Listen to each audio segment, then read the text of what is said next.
What if addiction is not what we think it is? Hmm? Not a substance problem, not a willpower problem, not even a behavior problem.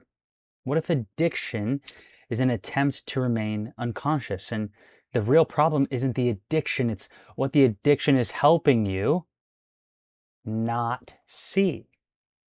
Watch the moment in the movement of thought right before an addictive behavior kicks in, not during, before. There's almost always something there, a discomfort, a pull, a thought that's moving in a direction that feels threatening or overwhelming. And the addiction, whatever form it takes, arrives right at that moment, not randomly, very specifically as a response to the movement of thought that was about to become conscious.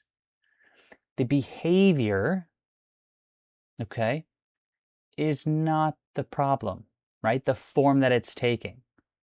It's the solution your nervous system found to the problem of becoming aware of something it didn't want to become aware of. Most approaches to addiction focus on stopping the behavior, which makes sense on the surface, but it misses what the behavior is doing. If the addiction is preventing you from becoming conscious of a specific movement of thought, stopping the behavior just removes the buffer. The movement is still there. Now it has nothing running interference for it. So, which is why stopping without observing often just produces a new addiction. Same function, different form. Have you guys ever experienced this yourself when you get rid of something you're addicted to and then the addiction, like water, will find a new cavity in the cup to take its shape on, right? Like a creek and the water just flowing and finding every crack and crevice in the rocks and flowing through it, right? And you're like, oh, I'm going to remove this rock of, this addiction. And it's like, the water is still very much flowing, my friend. So I get it. I'm guilty of it too. And I think this is just the process of trying to self-correct, right? So very normal there, right? But the move isn't to stop first. It's to observe the movement of thought that the addiction is interrupting.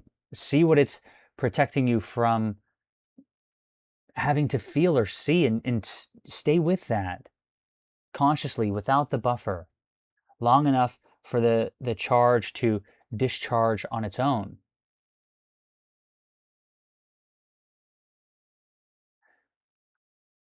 This is an observation about the mechanism, not a treatment plan. I want to be straight about that. Some addictions have physical components that require specialized support. So if you're dealing with something serious, please reach out to people who actually specialize.